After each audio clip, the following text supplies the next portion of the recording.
Alright, so we're in the middle of the season of Love and Hip Hop Hollywood Season 5, and this is episode 11. So let's just get right on into the get down. We're going to pick up where we left off of what happened last week in London when Bridget had this interview with these lame ass London interviewers, and then the shit went to Tierra Marie and it just went to hell. So we pick up where we left off there.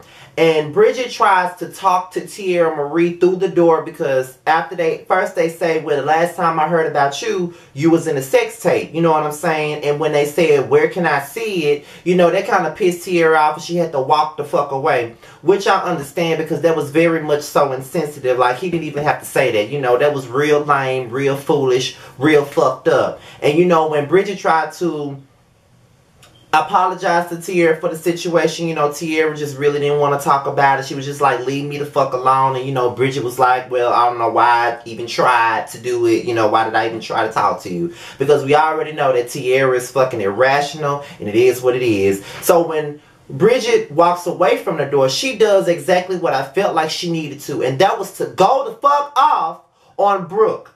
Now, the thing about it is, Bridget was like, you come down there with your banana and you fuck up my interview. And Brooke is like, my banana didn't have nothing to do with him asking any questions about Tierra. Bitch, it don't matter. At the end of the day, you came along and you fucked up this girl's interview for your own motherfucking benefit because you felt like it was boring and she was going to talk about auntie music. Bitch, at least she's talking about her fucking music. Where the fuck is yours? That's what I'm trying to understand, bitch. Where the fuck is your music? When was the last time you released a damn track, bitch? When was the last time? Now, see, everybody have been trying to tell me all season that Brooke ain't shit, Brooke ain't shit, Brooke ain't shit, Brooke ain't shit, Brooke ain't shit. But the bitch ain't shit, and now I see it for myself. She ain't shit. She ain't nobody's friend, and she's only there for her own motherfucking benefit, and that's it. She's a dumb ass, stalkerish ass bitch who ain't here for nothing but mess and motherfucking drama, and she needs some hands to be put on her motherfucking ass. And that's just real damn talking. In Nikki, girl, shut the fuck up, cause you really want to sit up here and act like Bridget didn't have no right to be mad. Like, this is this woman's album promo. This was about her. This was about her music, point blank, about her fucking music. And you want to sit up here and you want to bring this Diet Sierra Cola ass bitch and want to get her a spot on her show. On her motherfucking show. You practically bullied her into doing that, and of course you put her on the spot, and of course she wasn't gonna say, you know, of course she wasn't going to say no on the spot on the damn interview. So you did that, bitch. You knew exactly what the fuck you were doing, and you were fucking wrong. But because you ain't got nothing else to do but to sit around here and stalk Marcus or whatever bitch he's fucking at the moment, you want to sit up here and try to ruin somebody else's good time and what the fuck they're trying to do with their career. You should be trying to do something with your career, bitch. But, you know, when you ain't got one, what is there to do? Bitch. Seriously. So then Nikki apologizes to Brooke and to Bridget and say that, you know, I wasn't trying to make you cry. You know, it is what it is. I just ain't here for the drama. So the conversation turns around about K. Michelle and Akbar, and that's when Paris was like, wait a minute, K. Michelle and Akbar are friends, and then that's when Tierra walks in. So Tierra was like, so why are y'all talking about Akbar? And so, I think that's when Tierra was like, well, you know, I don't mind asking questions about the sex tape. You know what I'm saying? I don't mind asking questions about what happened. My ex-boyfriend leaked the sex tape as revenge porn to, you know, embarrass me. You know what I'm saying? So I don't mind answering questions about the situation. However, when he said, where can I find it? That was too much for me.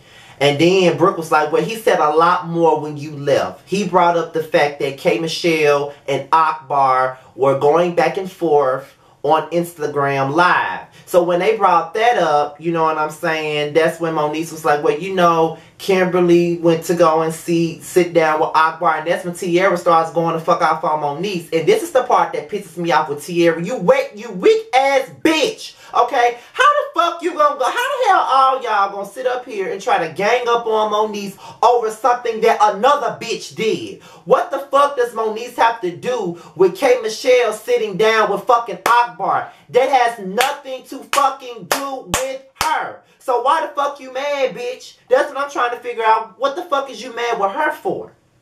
You know what I'm saying? And then on top of that, Lil Britney, old fucking Rocky Road skin having ass want to sit up here and give an opinion saying, all I'm saying is you need to pick a side. You need to pick a side. Ain't no sides to be picked, because at the end of the day, what the fuck does it look like Moniece being reprimanded for something that her friend did? Her friend. Moniece ain't got shit to do with K. Michelle going to see Akbar. If anything, Tierra, you need to be fucking mad at the nigga that you was fucking and got a damn nut shower on and you got caught on camera with, and everybody saying that you was the one who leaked the motherfucking shit. Okay? Motherfuckers close to you saying that. But you want to be mad at Moniece about a situation that you fucking decided to do. A situation that you got yourself in, you dumbass bitch. What the fuck that got to do with Moniece? Tell me, what the fuck does that have to do with Moniece? Why the fuck are we in high school? You telling her to pick a fucking side? Pick a side about what, bitch? Pick a side about what?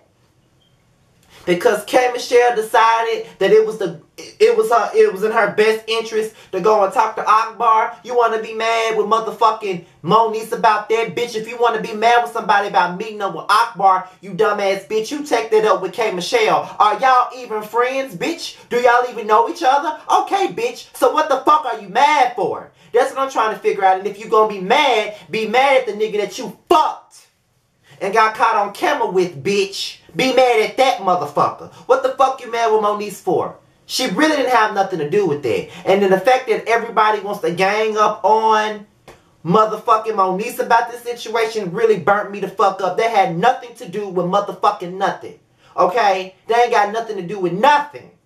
Like, to see Tierra go the fuck off on Moniece and all of that stuff. And it's like, you want her to pick a side, but you've been friends with tons of motherfuckers that she didn't fuck with.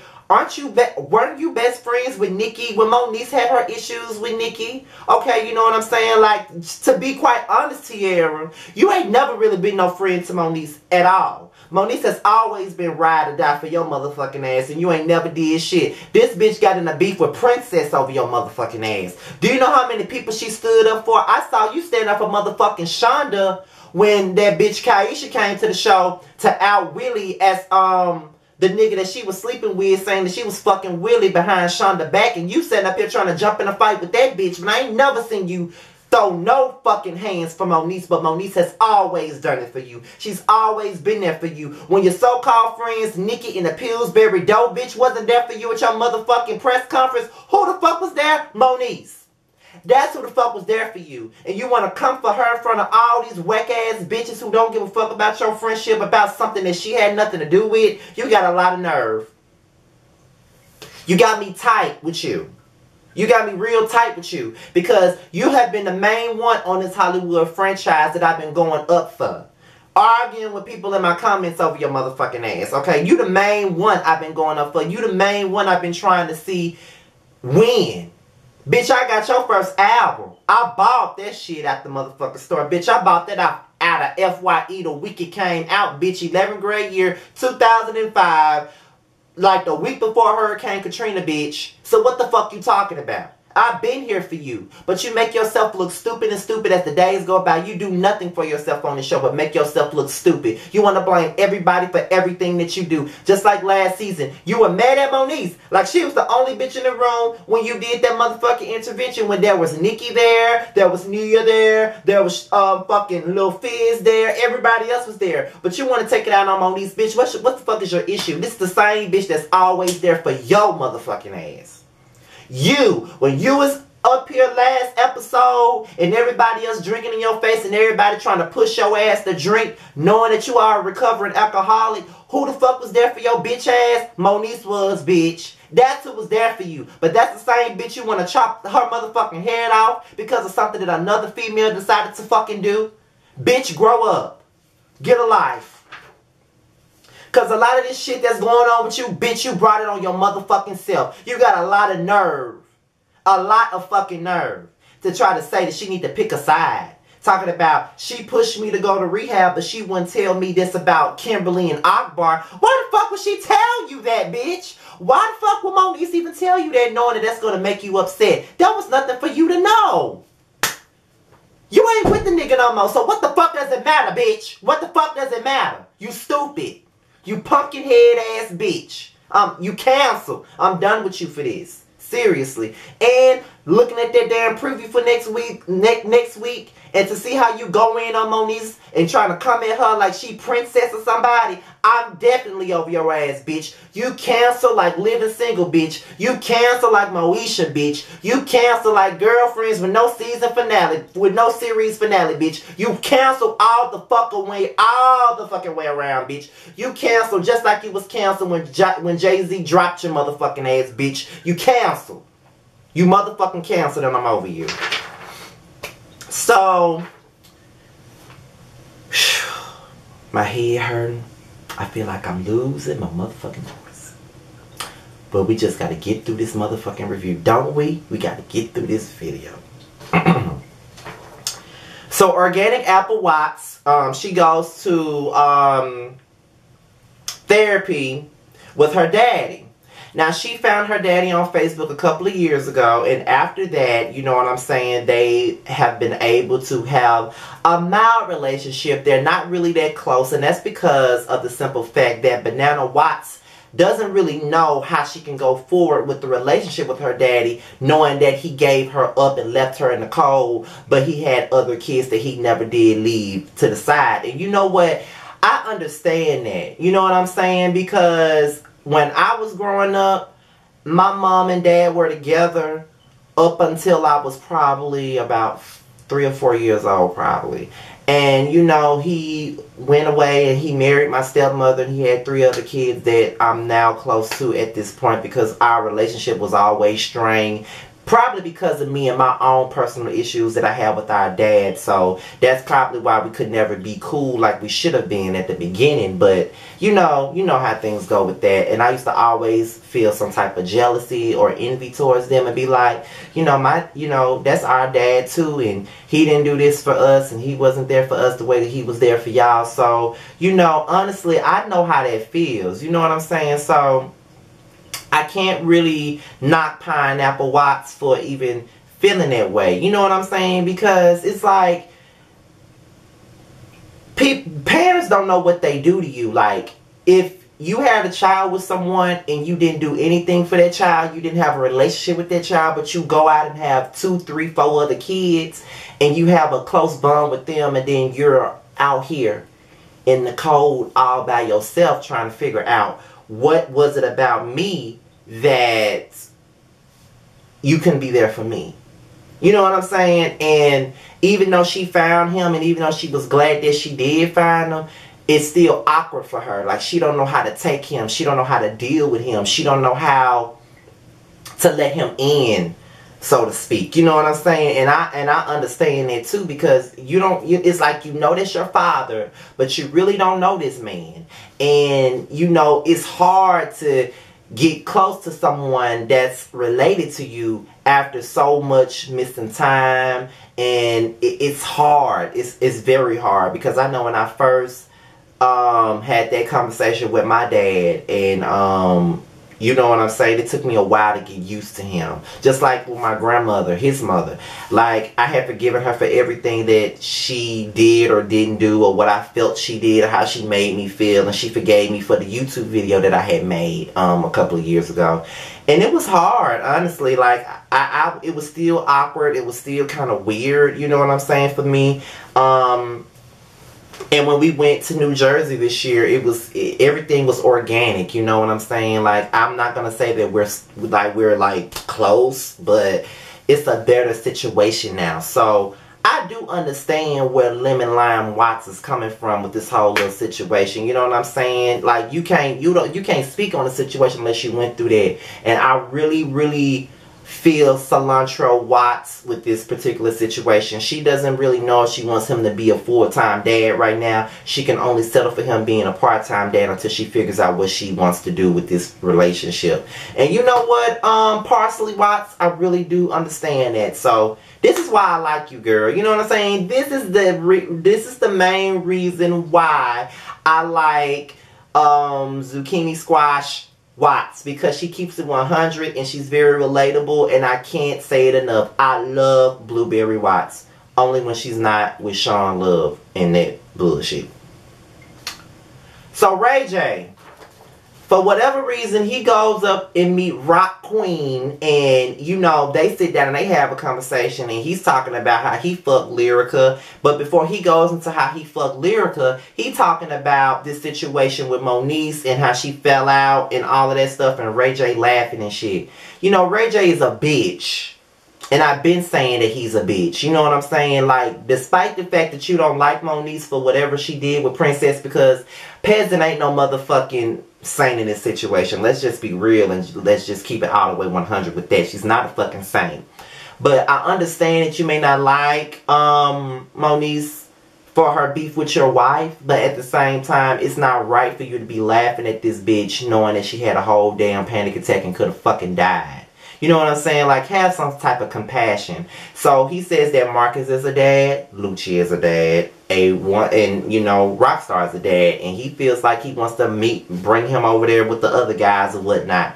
So, you know, Rockstar was like, but what about A1? And Ray J was like, I ain't fucking with A1. A1 tried to fight me. And, you know, I don't really want to be fucking with him like that. So, I'm going to bring you around the other guys.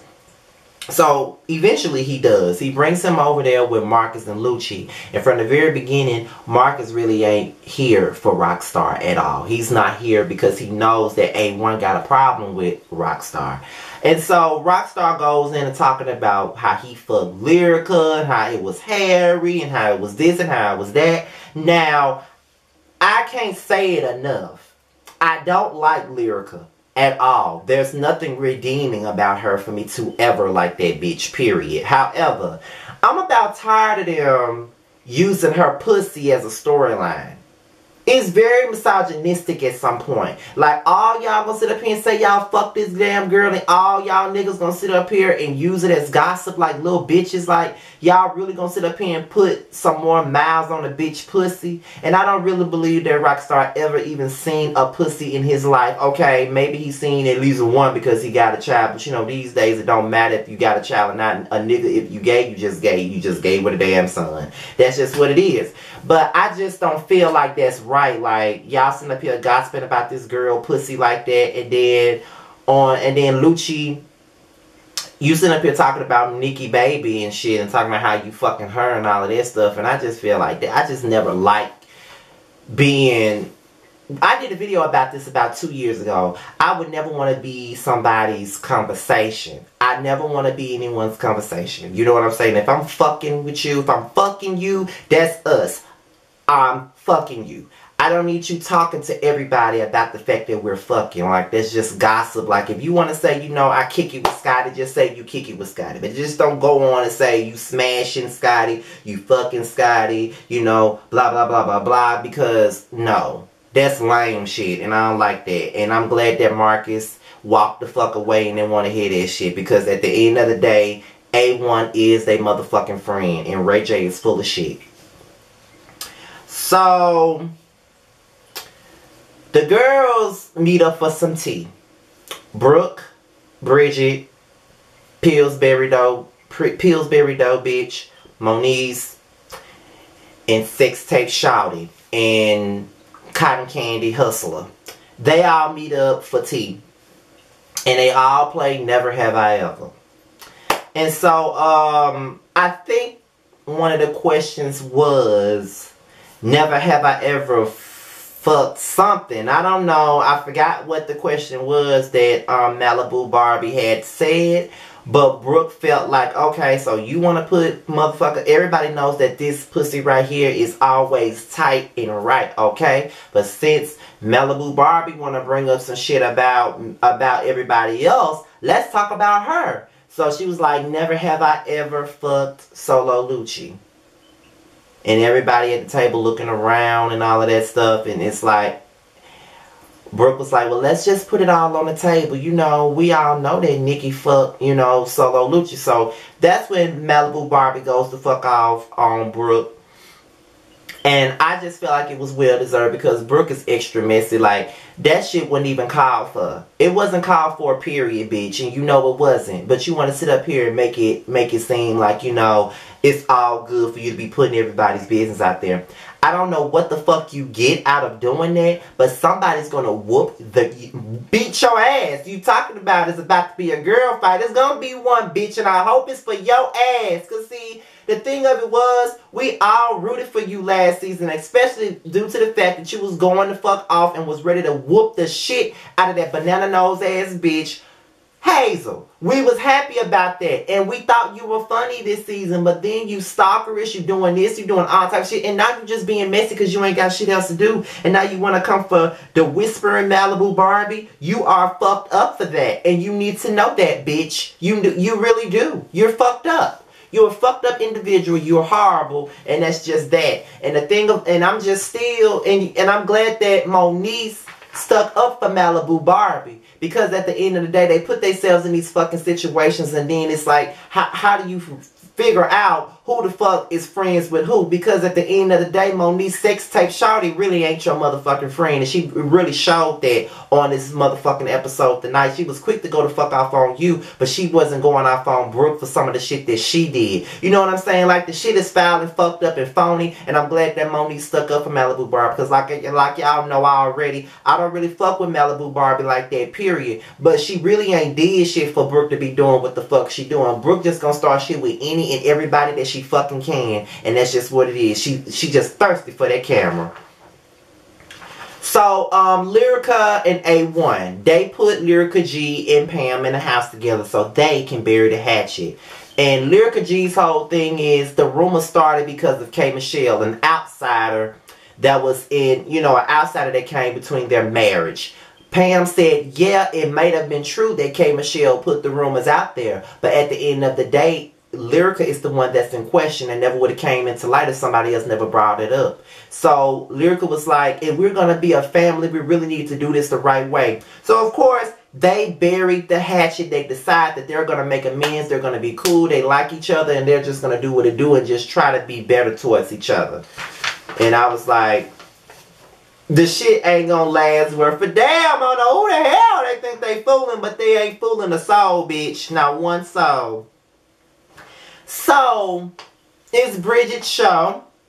And La Brittany is on stage. Well, let's take that. It's Bridget's show. And Cotton Candy Killer is on stage. And I was told to listen to her music and that she's so talented. And she's this and she's that. And she can sing and she's talented. You want to hear her music? She's talented as shit. I mean, she's talented as hell. And she got a song with motherfucking Cash Register. And it's the shit. You, Scotty, you need to listen to that bitch. I beg to differ. Because when I seen Cotton Candy Killer on the motherfucking stage, I'm just sitting up here like, okay, and y'all say that this is talent? Okay, bitch, I'm good, love. Enjoy. Nah. Bridget get on stage and she sing or whatever. And I'm like, okay, girl, go ahead, bitch. You know, Bridget always knew how to sing, so I did like what I heard on the stage. So I'm like, okay, I might just give that album a listen. So after the show and shit is over, Nikki told them all that she was deciding to leave, you know. It's the anniversary of her brother's death and she decided to come to London and take her mind off of it. But with everything that Brooke fucking did, she just was ready to go and she didn't want to be around it no more. And big ups to you, Malibu Barbie, because at the end of the day, I just feel like this bitch was just foul, out of pocket, and just wrong for how she tried to put you out there with Solo Lucci. And what she needs to be doing is worried about Marcus and the next bitch he put his dick in. That's what the fuck she needs to be worried about. But instead, she worried about everybody else and their business and who they're fucking. Brooke, you're canceled. Very much so. Next thing you know, Lyrica G and Pam, they out there on the beach. And when Lyrica G shows Pam that video of the whole sonogram thing, Pam is upset because she wasn't there. And, you know, she was like, well, you know, we weren't getting along, so I don't know why you felt like, you know, I'm sorry if you feel that way. Like, it wasn't to be intention. It wasn't for me to hurt you, but, you know, we wasn't getting along, so we didn't know if we wanted you there or not. And so, Pam was like, well, how would you feel if we got a DNA?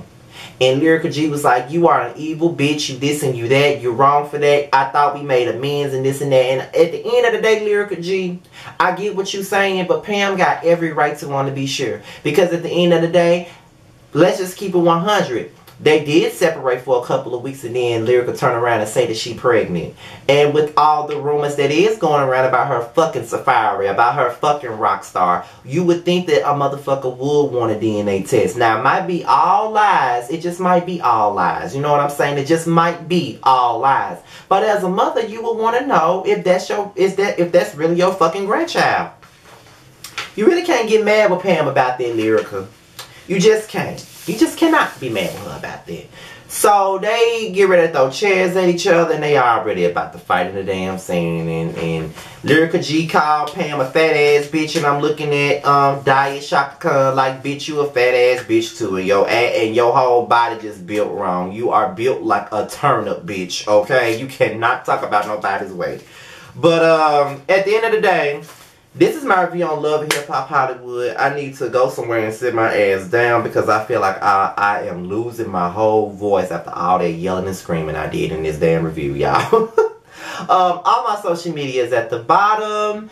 And be sure to pick up Markel Logan's book called Inconsistent Hoes. If you don't know who Markel Logan is, he was a part of the hit web series rather, Chasing Dallas. It's available on Amazon right now, so please go get it. Shout out to my boy Jamar84. Please go and watch his videos. There's a chick on here called Sunshine Z. Make sure y'all go and check out her videos. She's a joy to watch. J Lee's Corner, I think that's her name. Go see her videos and make sure you tell her that I sent you. Live with Leah. That's my girl. That's my heart. I love her. Go and watch her videos as well as Bianca Brooks as well. And with that being said, you guys, I'm out of here. Peace.